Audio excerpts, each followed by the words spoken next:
3% के राजभर मुख्यमंत्री बनेंगे, 6% के निषाद मुख्यमंत्री बनेंगे, पार्टी बनाएंगे, 5% के जाट पार्टी बनाएंगे, डिप्टी सीएम भी बनेंगे, सीटें भी लेंगे।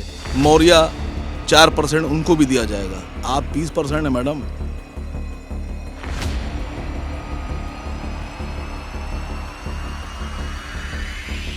उन्होंने कहा लड़कियों लड़ सकती हूँ, लेकिन उनको कासगंज डालने में डर क्यों लगता है? क्या अल्ताफ को उनकी आवाज़ की जरूरत नहीं?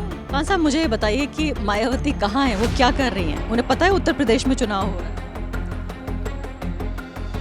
मुझे ये बताइए कि क्या समाजवादी पार्टी, अंग्रेजी में कहते हैं टेकन फॉर ग्रांटेड, तो ऐसा तो नहीं है कि उन्हें मान के चल रहे हैं कि भी देखिए कहाँ जाएगा मुस्लिम वोटर आखिर?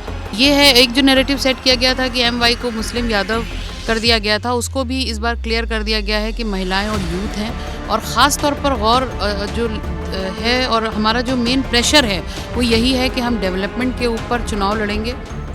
वो जो आप एक कुर्सी पे बैठे हैं, दूसरी कुर्सी पे आप पैर रखे हैं, तीसरी कुर्सी पे ये बाजू रखा, चौथी पे ये रखा, पांचवी कुर्सी पे आपने जाट बिठा लिया, छठी कुर्सी पर आपने राजभर बिठा लिया, कुशवाहा बिठा लिया। हमारी कुर्सी कौन सी है मैडम? हम खड़े रहें? क्या करें हम? मैं पूछ रहा हूं आपसे।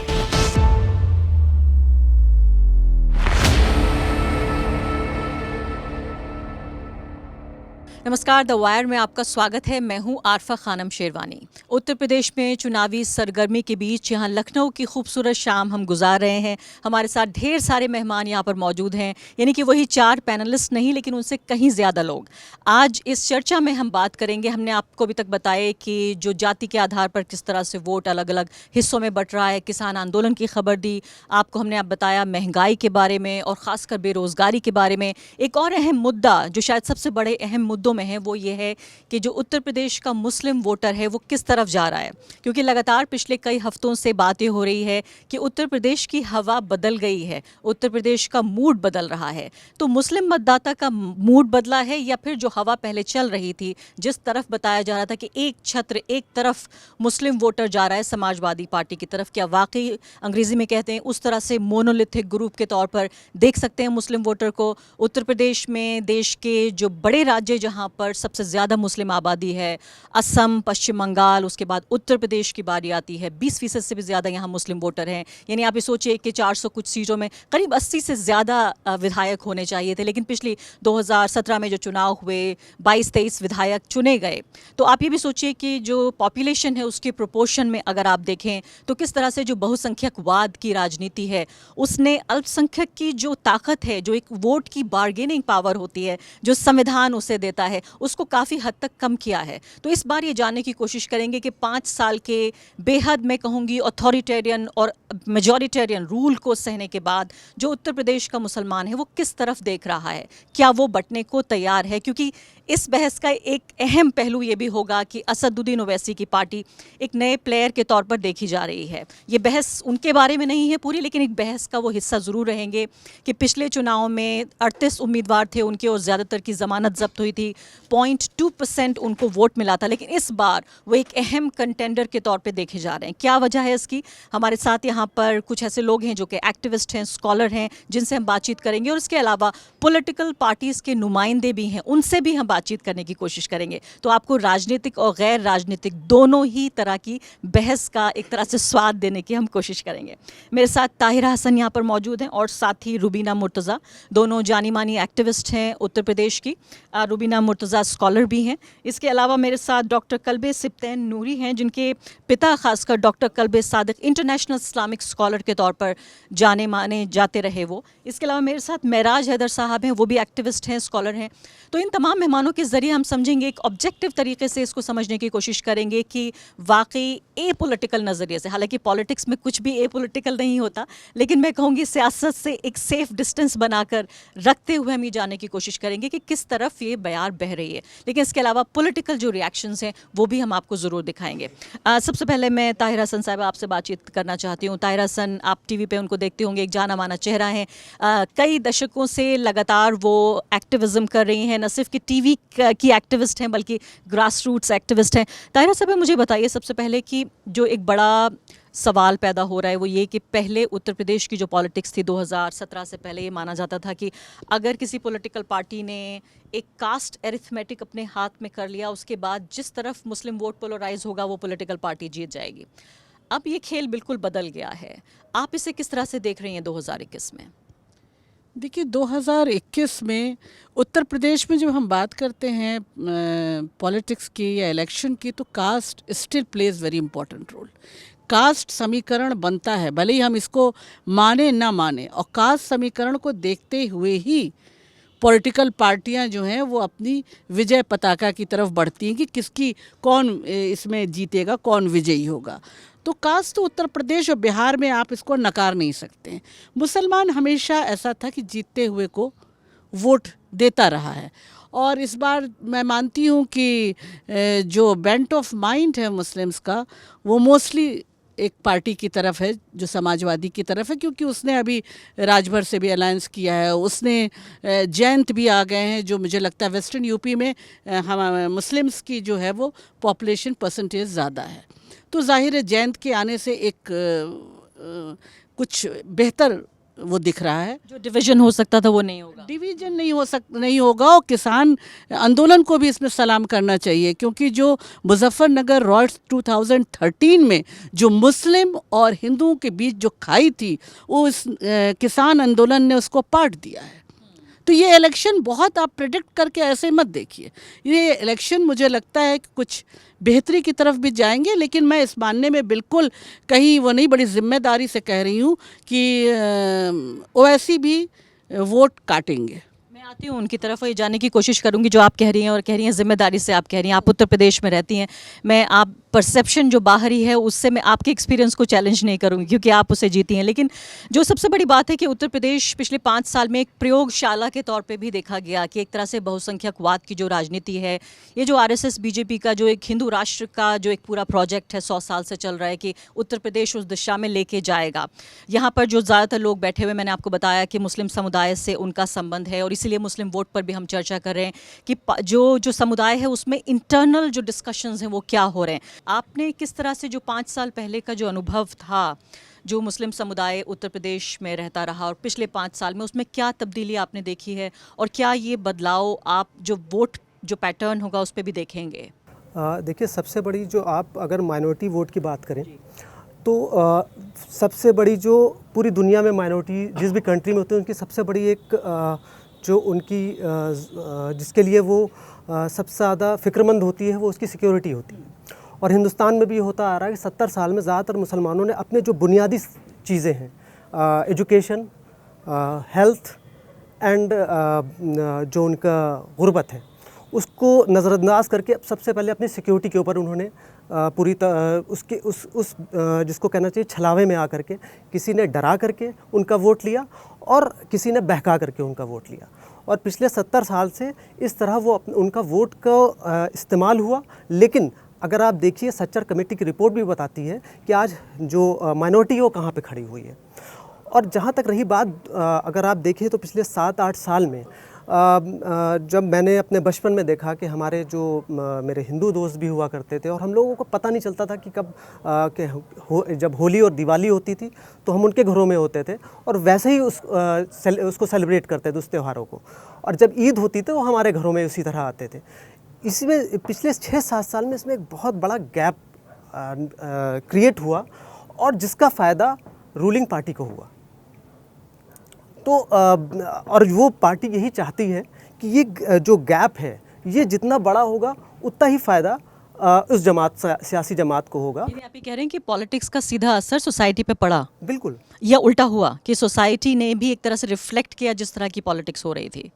इनफैक्ट देखिए, पॉलिटिकल पार्टीज़ ने एक एजेंडा सेट किया, और जो सोसाइटी थी वो उस एजेंडे के ऊपर उस बहकावे में आकर उस पर बह गई।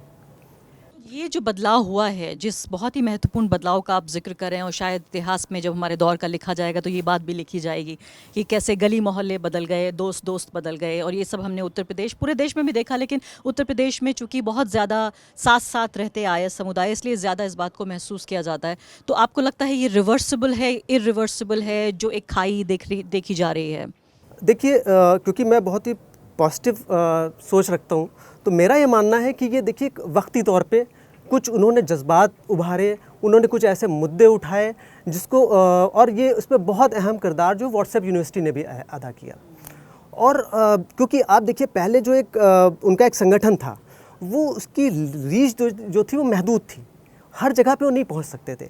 लेकिन इस सोशल मीडिया के दौर में जब हर हाथ में व्हाट्सएप यूनिवर्सिटी और फेसबुक और तमाम जो सोशल मीडिया प्लेटफॉर्म्स हैं, उसके थ्रू उन्होंने उसको उनकी जो माइंडसेट था, जो जनरल पब्लिक थी, जो रूरल एरियाज़ में थे, वहाँ पे उनकी जो रीच बढ़ गई, उस वजह से वो एक बहुत अहम रीज़न था जो आप 2014 से और जो अभी तक आप देख रहे हैं, उसकी वजह से मेरा यह मानना है इसमें बहुत अहम किरदार सोशल मीडिया ने निभाया। सोशल मीडिया भी है और ज़ाहिर है उसके ज़रिए व्हाट्सएप के सर्कुलेशन के ज़रिए। रुबीना साहिबा, मुझे आप ये बताइए कि अगर हम ये देख रहे हैं कि जो एंटी बीजेपीज़म है मुस्लिम समुदाय का, कि हम बीजेपी को हराने के लिए बार बार ये बोल रहे हैं कि हम उन्हें वोट दे रहे हैं बीजेपी को दूर रखने के लिए। अभी महराज हैदर साहब ने बहुत अच्छे से अपनी बात रखी कि या तो डरा कर कि बीजेपी आ जाएगी सत्ता में इसलिए हमें वोट दीजिए, या फिर बहका के कि हम आपके लिए करेंगे और नहीं किया गया। तो डराने बहकाने का जो ये खेल है, ऐसा लगता है कि ये अपने एक डिसाइसिव फेज़ में आ चुका है कि कम से कम चूँकि एक जो न्यूमेरिकल इन्फीरियॉरिटी है किसी भी लोकतंत्र में, एक माइनॉरिटी संख्या के बल पर तो कुछ भी साबित नहीं कर सकती, क्योंकि वो एक संख्या के बल पर एक इन्फीरियर समुदाय है। इसका मतलब कि इलेक्टोरल पॉलिटिक्स में तो हम ये नहीं देख सकते कि वो जिताने या हराने का काम कर सकती है। तो मुझे ये बताएं आप कि अगर इस वक्त हम देखें 2022 के चुनावों में 5 साल का पिछला एक्सपीरियंस साथ लेकर चलते हुए, क्या मुद्दे हैं, क्या प्रायोरिटीज़ हैं, किस बेसिस पे मुस्लिम्स वोट करेंगे? आरफा जी, हमारा जैसे कि अभी आपने भी बोला कि मैं क्योंकि एक एक्टिविस्ट हूँ तो मैं उसी तरीके से मैं अपनी व्यूज़ दूँगी। तो जैसे कि आपने हम सभी सुनते आ रहे हैं, सबका साथ सबका विकास। तो ये जो विकास है ये पॉसिबल ही नहीं है अगर यूनिटी ना हो, एजुकेशन ना हो, पॉसिबल ही नहीं है। ना हो तो विकास भी पॉसिबल नहीं है, विकास नहीं हो सकता। तो इसके बावजूद पोलराइजेशन होता है कभी कास्ट रिलीजन के बिना पर, तो मैं इसके बिल्कुल अगेंस्ट हूँ कि पोलराइजेशन जो है वो पॉलिटिक्स में नहीं होना चाहिए, क्योंकि जो अल्टीमेटली जो सीएम या पीएम जो चुन करके आते हैं, इलेक्ट होते हैं, तो वो एक नेशन के लिए, आवाम के लिए एक फादरली फिगर होते हैं। तो फिर उनको सौतेला व्यवहार किसी के साथ नहीं करना चाहिए। तो ये चीज़, अच्छा ये सिस्टम सही कैसे होगा? जैसे हर कम्युनिटी अगर उस पर आ जाएगी कि हमारी ये मांगे हैं, हमारा ये होना चाहिए, या हमें अपने अपने को देखेंगे, तो कभी हालात नहीं सुधर सकते। नहीं वो तो ठीक है, लेकिन देखिए जो आप बात कह रही हैं इसमें किसी को कोई दो राय नहीं है। हम नहीं चाहते कि पोलराइजेशन की पॉलिटिक्स हो, लेकिन एक डेमोक्रेसी में जो प्रेशर ग्रुप्स होते हैं, जैसे अलग अलग कम्युनिटीज़ हैं, और वो डेमोक्रेसी नाम की जो मशीन है उसका किस तरह से इस्तेमाल करते हैं कि दलित ये कहते हैं देखिए हम मार्जिनलाइज्ड हैं, हमारी ये मांगे हमारी पूरी की जाएँ। किसान ये कहते हैं कि हमारी ये मांगे हैं, ये पूरी की जाए। अल्पसंख्यक भी ये हाशिए का समुदाय है। महिलाएं ये कहती हैं कि हमें हिस्सेदारी चाहिए। तो मैं आपसे ये पूछ रही हूँ नहीं, वही मैं बता रही हूँ कि रूल ऑफ लॉ जिसे कहते हैं ना, जस्टिस होना चाहिए। एक फादरली फिगर ये है तो कि जो आप वोट करने जाएंगी, हाँ, तो आप क्या सोच के वोट करेंगी? आपके इश्यूज क्या हैं? नहीं, मैं इशूज़ यही हैं, यूनिटी, जैसे मैंने कहा कि पोलराइजेशन नहीं होना चाहिए, कि भाई अगर यूनिटी होगी, इत्तेहाद होगा सभी में, तभी जो है वो डेवलपमेंट जो है, पॉजिटिव डेवलपमेंट। नेगेटिव तो ये है कि नफ़रतें बढ़ रही हैं, हंगामा आराई हो रहा है, भाई वो भी तो एक डेवलपमेंट ही है ना, कि नफ़रतें कहाँ से कहाँ बढ़ गई। तो पॉजिटिव डेवलपमेंट जो है वो तभी पॉसिबल है। इंडिविजुअली महसूस किया नफरत को? जी हाँ, सोशल मीडिया वगैरह के ऊपर बताने की ज़रूरत नहीं है। नफ़रतें तो मतलब खुलेआम दिखाई पड़ती हैं, जिस तरह की पोस्ट होती हैं, जिस तरह की अक्सर आप देखिए कि पोस्ट वगैरह तो आप छोड़ दीजिए, कभी कभी ऐसा होता है कि जैसे मॉब लिंचिंग का कोई वारदात होती है तो उसके ऊपर बहुत लाफिंग कमेंट्स होते हैं और ऐसे होते हैं कि उसको जस्टिफाई किया जा रहा होता है। तो ये मैं कहती हूँ ये नेगेटिव डेवलपमेंट है। पहले ऐसा नहीं होता था? पहले मेरी नज़र से तो ऐसा कुछ नहीं गुजरा। मैंने तो यही चीज़ें, अभी मॉब लिंचिंग की जो वारदात हुई हैं उसके बाद जो सोशल मीडिया पर नज़र आता है किस तरह के कमेंट्स हो रहे हैं, तो वो लगता है ना कहीं गलत हो रहा है ये सब चीज़ें। तो ऐसे हालात में कोई भी पॉजिटिव डेवलपमेंट तो पॉसिबल नहीं है। और हालात ऐसे सुधरेंगे कि जैसे कि शायद रविश कुमार जी ने ये बात कही थी कि जनता, मतलब इतने लोग हैं, इतनी पॉपुलेशन है इंडिया की, लेकिन जनता कम है उसमें और कार्यकर्ता ज़्यादा हैं किसी न किसी पार्टी के। तो हर आदमी जो है, जनता मतलब एक सिटीज़न के उससे, आवाम के उससे लोग कम सोचते हैं और किसी न किसी पावर ऑफ सिटीजन है, वो चीज़ जो है वो थोड़ा डाइवर्ट हो गई है। मुझे ये बताइए आपकी, जैसे मैंने कहा कि जो मेजॉरिटेरियनिज्म की पॉलिटिक्स हुई वो तो ठीक है, लेकिन विकास के मुद्दे भी तो थे मुसलमानों के, तो उन सब का क्या हुआ? इसलिए मैं पूछ रही हूँ कि क्या ये मेजॉरिटेरियनिज्म की जो पॉलिटिक्स है वही हावी रहेगी? क्या अभी भी दिमाग में सिर्फ ये रहेगा कि बीजेपी को हरा लें इतना काफ़ी है, या सेक्युलर पार्टियों में भी जो अपने वोट को लेकर किसी भी हाशिए का समुदाय, कोई भी नागरिक, जिस सिटीजन का वो जिक्र कर रही हैं, कॉन्स्टिट्यूशन में जो एक इमेजिनेशन है जिस सिटीजन का, उसके इश्यूज का क्या होगा? कैसे वो बार्गेन करेगा? देखिए, अब मुझे लगता है कि इस इलेक्शन में भी जो माइनॉरिटी की बात हम करें तो वो काफ़ी अवेयर हुई है, वो अपने इश्यूज़ को उठा रही है। देखिए अभी इन्होंने भी कहा मेराजनी, और हम जब बात करते हैं तो जो थोड़ा भी मुस्लिम कम्युनिटी में पढ़ के बच्चे निकल रहे हैं वो बात करते हैं सच्चर और रंगनाथ की। सच्चर तो एक डायग्नोस किया था डॉक्टर की तरह कि ये कमियां हैं, और रंगनाथ ने एक सलूशन दिया था। देखिए इसमें सबसे खूबसूरत जो उन्होंने सलूशन दिया था कि नवोदय के तर्ज पे स्कूल खुले मुस्लिम डेंस एरियाज़ में जहाँ पे मेहनत कश लोग हैं, और उन बच्चों को इंसेंटिव दिया जाए कि वो अपने बच्चों को भेजें, क्योंकि मेहनत कश तो सुबह से शाम बैठ के काम करते हैं। अगर पेट में रोटी नहीं है तो आप एजुकेशन की बात नहीं कर सकते। ये बात किताबों में और सेमिनार में अच्छी लगती है। तो ये चीज़ें इम्प्लीमेंट नहीं हुई, रद्दी के बस्ते में डाल दी गई। कोठारी कमीशन की बात आई थी, कॉमन स्कूल सिस्टम, कि अमीर का बच्चा गरीब का बच्चा साथ पढ़े। असर की जो रिपोर्ट आई कि थर्ड का बच्चा सरकारी स्कूल में फर्स्ट स्टैंडर्ड की किताब नहीं पढ़ पाता। तो ये गैप हैव और हैव नॉट का बढ़ रहा है। तो ऐसा नहीं है, मुस्लिम कम्युनिटीज़ की सबसे ज़्यादा मार झेल रही है, वो इस इश्यूज़ पे बोलना चाहती है। लेकिन बात क्या है कि हमारी सेकुलर पार्टीज़, मैं बड़ी रिस्पेक्ट के साथ कह रही हूँ, वो जो पिच बिछाई है बीजेपी ने, उसी पे बैटिंग किए जा रही है। हैं वो वहाँ जा रहे हैं, वहाँ मंदिर जा रहे हैं, वो कितनी घंटी बजा रहे हैं, वो कितना कर रहे हैं वो। अरे भाई, तुम सेकुलर पार्टियाँ ये समझो कि बीजेपी उसकी पीएचडी किए हुए है, तुम वहाँ कुछ कर ही नहीं पाओगे। लड़खड़ा के तुम कर रहे हो, कुछ नहीं कर पाओगे। तुम ये इशू उठाओ ना, महंगाई का इशू उठाओ ना, तेल सरसों का 200 से ऊपर चला गया, क्यों नहीं उठाते हो? एक औरत के इशू को जब तुम उठा रहे हो तो औरत के इशू क्यों नहीं उठाते हो कि गैस का सिलेंडर 1000 का हो गया? जब ओरिजिनल पार्टी है तो डुप्लीकेट पार्टी क्यों चाहिए होगी? क्यों चाहिए होगी? तो आप ये उठाइए, मुद्दे उठाइए, मुद्दे उठा के चलिए। अगर ये मुद्दे उठाने लगे तो तमाम, देखिए किसान ने मुद्दा उठाया अपना, उसने उठा के, मैं फिर उसी को रिपीट करूँगी, वेस्टर्न यूपी में एक यूनिटी तैयार की, बहुत ही खूबसूरत बात है, वो दीवार गिरा दी नफरत की।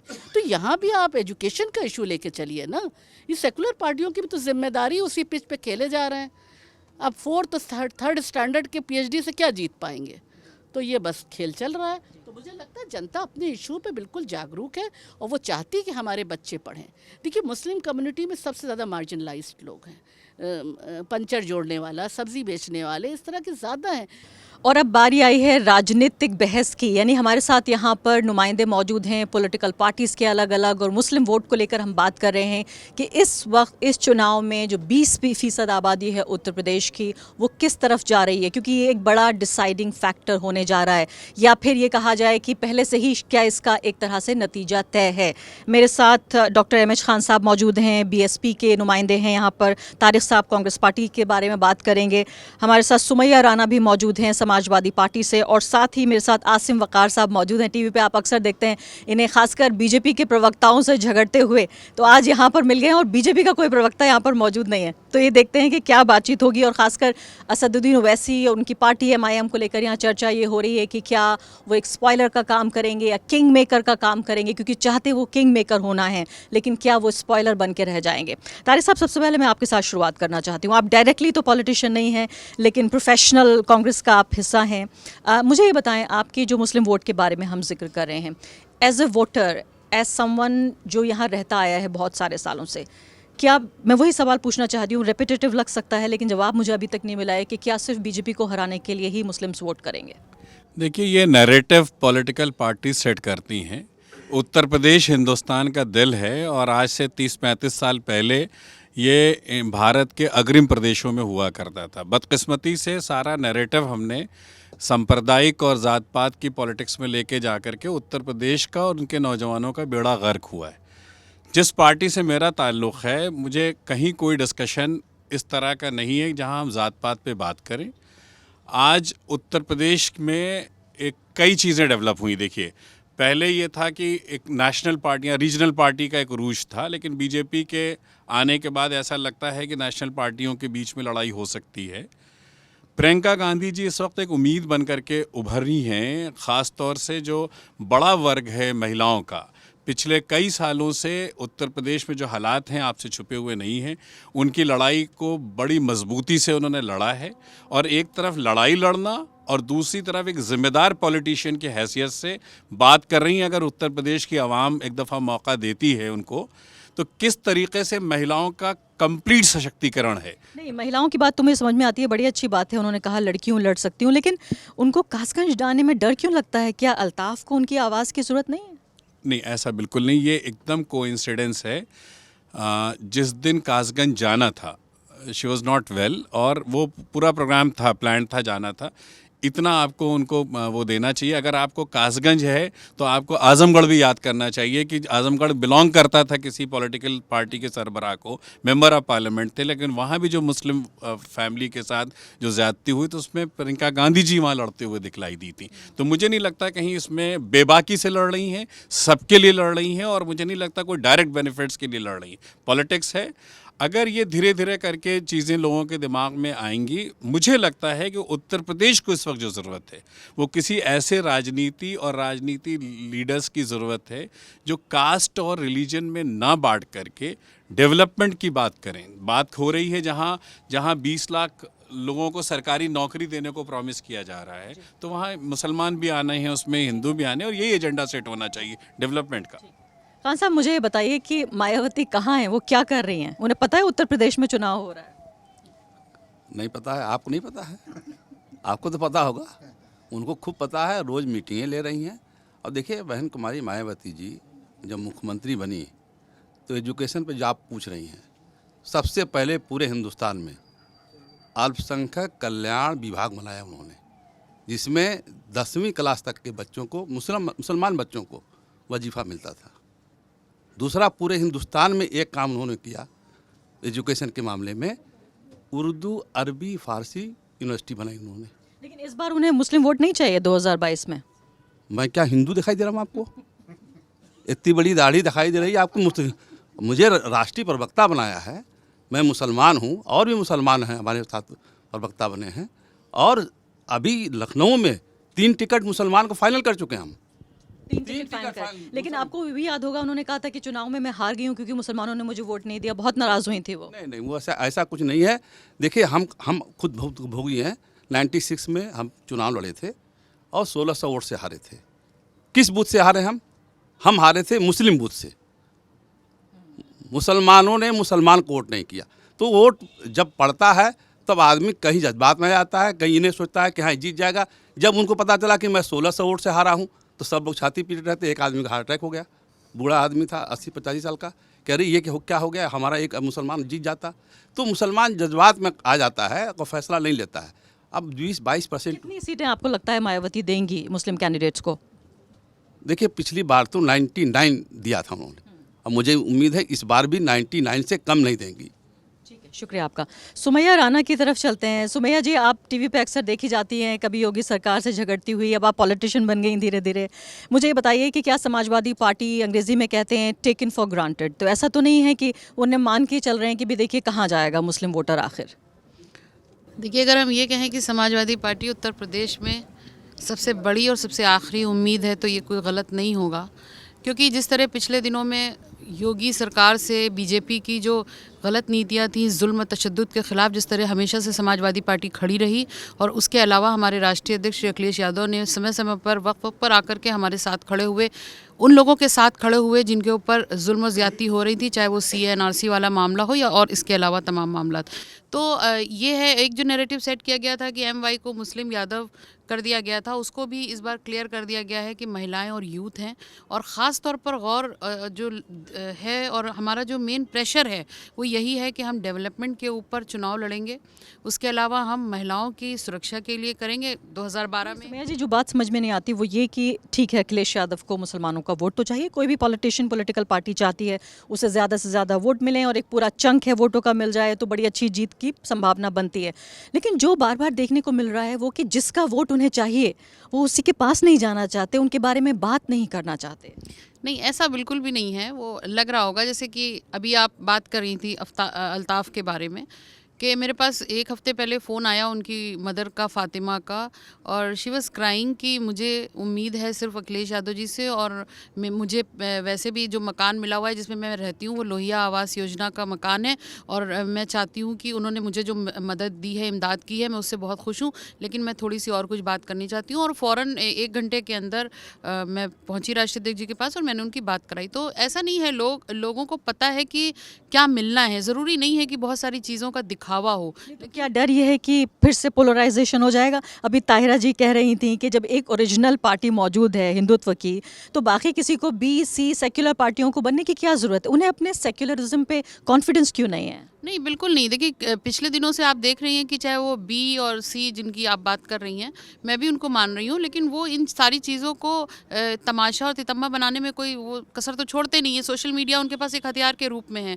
तो कहीं न कहीं हम इस तरह का सेफ साइड चल रहे हैं कि सब कुछ अच्छे से हो जाए, और जो ये सेट करना चाह रहे हैं पूरा मामला, वो सेट ना हो इनका। तो उसके लिए कुछ भी समझें। और देखिए, जिस तरीके से मुखर होके CA/NRC में हुए झूठे मुकदमों को वापस लेने की बात थी, वो खुल करके कहीं पर उन्होंने बचाव नहीं किया, जबकि सबको मालूम है कि CA/NRC को क्या किया है गवर्नमेंट ने, चाहे मोदी हो चाहे योगी हो, इन्होंने सीधे सीधे उसको मुसलमानों से जोड़ दिया। उसके बावजूद भी मेरी अपनी ज्वाइनिंग के टाइम में उन्होंने कहा कि CA/NRC के में जो मुकदमे हुए हैं वो हम वापस लेंगे। तो ऐसा नहीं है, मुझे नहीं लगता, और ये सब समझ रहे हैं। बहुत बहुत शुक्रिया आपका। हमारे साथ आसिम वक़ार साहब भी मौजूद हैं। आसिम साहब, अच्छा हुआ आपसे मुलाकात यहाँ पर हो गई। मुझे ये बताइए आप सबसे पहले कि जो एक बड़ा सवाल ये पैदा हो रहा है कि बार बार असदुद्दीन ओवैसी साहब, उनकी पार्टी जिसके आप नुमाइंदे हैं, उन्हें शक की नज़र से क्यों देखा जाता है? आप ये मौका क्यों देते हैं कि हम 100 सीटों पर लड़ेंगे? आप मुझे लॉजिक बता दीजिए कि इसका क्या लॉजिक है।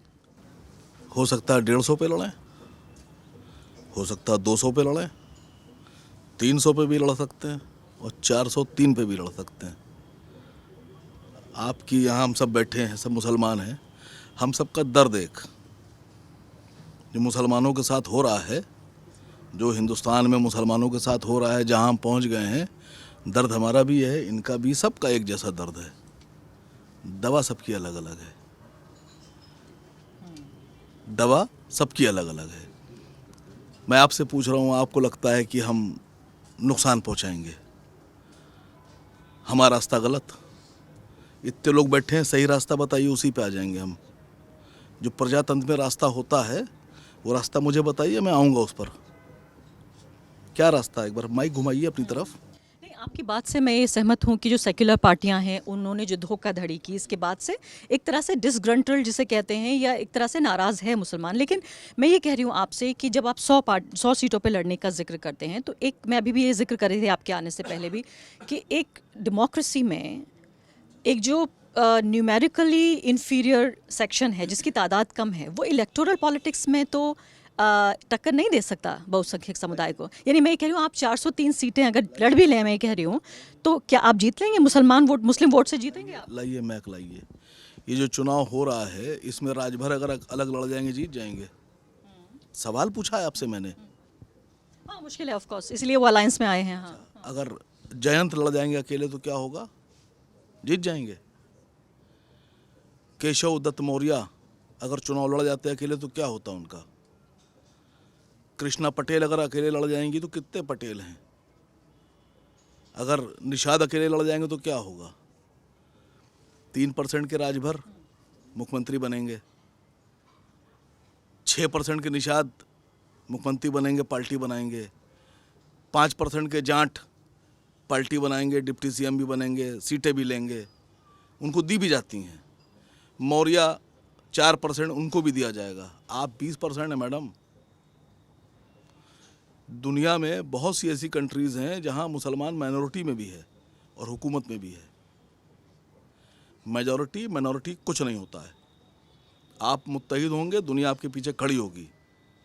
आप फुटकर हो जाएंगे, फुटैल हो जाएंगे, तो अगर आप पूरी कंट्री में बटे होंगे तो भी आप ख़त्म हो जाएंगे। नहीं, आपकी किसी बात से मुझे दो राय नहीं है। मैं ये कह रही हूँ, आइडियली अगर मैं देखूँ तो आपकी बात में बिल्कुल वज़न है जो आप कह रहे हैं कि एक डेमोक्रेसी में वोट की कीमत होनी चाहिए और जितनी तादाद है उतनी हिस्सेदारी होनी चाहिए, जिसकी जितनी संख्या भारी उतनी उसकी हिस्सेदारी। ये बहुत पुराना सोशल जस्टिस का फॉर्मूला है।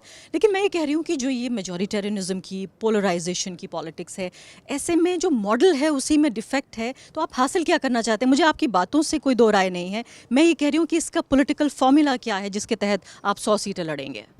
मैं आपसे पूछ तो रहा हूँ कि हमारा रास्ता हम माने ले रहे हैं गलत, आप सही रास्ता बताइए, हमारे आप सब बताइए। बोलिए तो मैडम एक बार प्लीज। नहीं, आपका काम है, मैं आपसे सवाल पूछ रही हूँ आपकी पार्टी के बारे में। मैं भी बोलूंगी, आप बोलिए।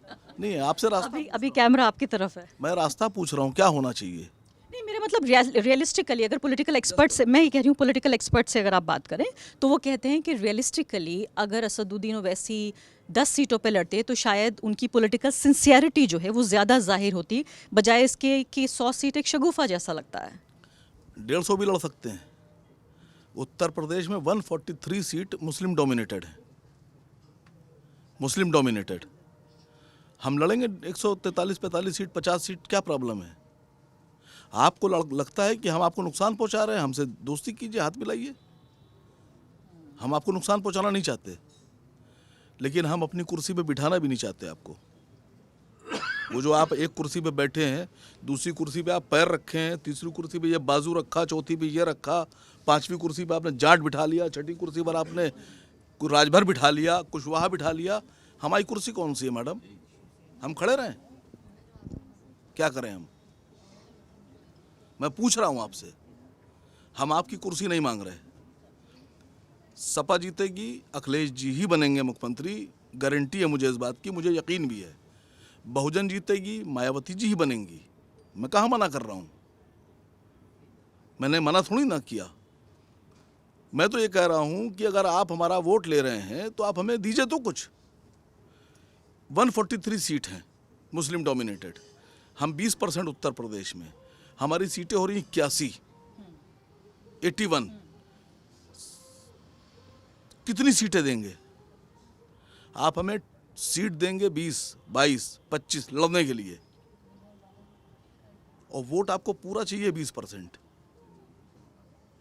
मैं जानने बात से आपकी दो राय नहीं है, लेकिन जो स्ट्रक्चर है उसमें फॉल्ट है कि जो आप बात कह रहे हैं वो एकेडमिकली किताब में लिखने के हिसाब से बहुत अच्छी है, लेकिन जो ज़मीन की पॉलिटिक्स है उसके लिए बड़ी, मैं कहूँगी, प्रैक्टिकल नहीं है। बहुत बहुत शुक्रिया आसिम साहब, आपने हमसे बातचीत की। तो उम्मीद है कि इस बहस के आखिर तक आपको थोड़ा अंदाज़ा हो गया होगा कि सियासी और गैर सियासी तरीके से जो उत्तर प्रदेश का मुस्लिम मतदाता है वो किस तरफ जा रहा है। जिस बदली हुई हवा, जिस बदले हुए मूड का मैं जिक्र कर रही थी, जो 20% आबादी है मुसलमानों की, वो किन मुद्दों पे चुनाव इस बार वोट डालेगी चुनाव में, और पॉलिटिकल पार्टीज़ का क्या रुझान है, उनके क्या मुद्दे हैं, ये ज़रूर आपको अंदाज़ा हुआ होगा। बहुत बहुत शुक्रिया। द वायर के और वीडियोस देखने के लिए सब्सक्राइब करें और बेल आइकन पर क्लिक करें। स्वतंत्र पत्रकारिता की आर्थिक मदद करने के लिए डिस्क्रिप्शन में दिए गए लिंक पर जाएं और अपनी राशि चुनें।